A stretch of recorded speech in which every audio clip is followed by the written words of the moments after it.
vous enlevez les 545 officiers tout rwandais des FARDC, il n'y a plus de crise. Voilà la solution. Par l'élection, par les concertations, le dialogue. On en a eu combien de dialogues? J'en ai compté 54, qui n'ont abouti à rien.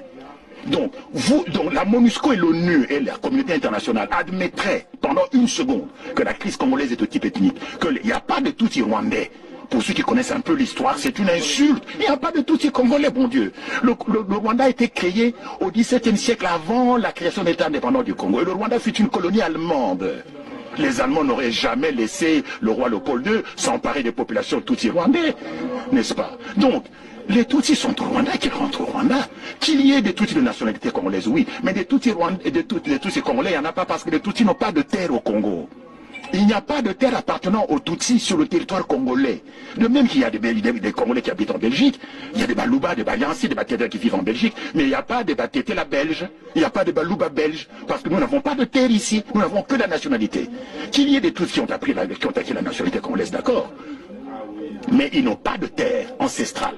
Nous avons la liste, qui se trouve ici d'ailleurs au musée de Tervuren, de toutes les ethnies bantous qui ont cédé leur terre au roi Léopold II pour constituer l'État indépendant du Congo. Parce que l'État indépendant du Congo, l'EIC, contrairement aux autres pays africains, a été créé par fusion de terres, par addition de terres, appartenant à une quinzaine de royaumes et d'empires et à quelques centaines de communautés traditionnelles africaines bantoues. Alors que les autres États africains, les autres colonies africaines ont été créés par division. Nous, c'est par fusion, par addition des terres. Et quand vous regardez les gens dont on a additionné les terres, il n'y a pas de terre de Bami Tutsi rwandais. Il n'y en a pas. Et donc, ceux qui prétendent, les gens qui écrivent ici dans les médias, il y a une consoeur journaliste du soir qui parlait de Banyamulenge et des Tutsis congolais. Mais c'est du n'importe quoi. Madame Cross.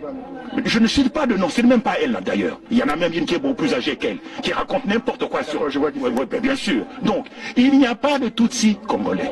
De même qu'il n'y a pas de Batétela belges. Donc, la guerre du Congo vient du fait que les Tutsis veulent créer au Congo, au dépend du territoire congolais, un Tutsi-land, un foyer national Tutsi, où ils vivraient en population majoritaire, où ils seraient plus exposés à un risque de génocide. Et ce territoire, ils veulent le prendre au Kivu. C'est pour ça que le Kivu n'a pas été impliqué dans la réforme administrative. Toutes les autres provinces ont été découpées, sauf le Kivu. Et puis on nomme qui? On nomme Azarès Roubert, un Tutsi rwandais, comme ministre de la décentralisation. Tiens. Mais ça se voit comme le nez au milieu de la figure. Il y a un plan rampant de balkanisation du Congo et de la création du Tutsi-land. Et ce qui s'est passé au Kivu, où on a massacré les chiffres coutumiers, c'est ce à quoi on assiste aujourd'hui avec les Kamwena Sampo, c'est le même scénario. Donc la crise congolaise est de type ethnique. Et le reconnaître, ce n'est pas faire preuve de tribalisme, c'est en finir une bonne fois pour toutes avec le mensonge et l'hypocrisie.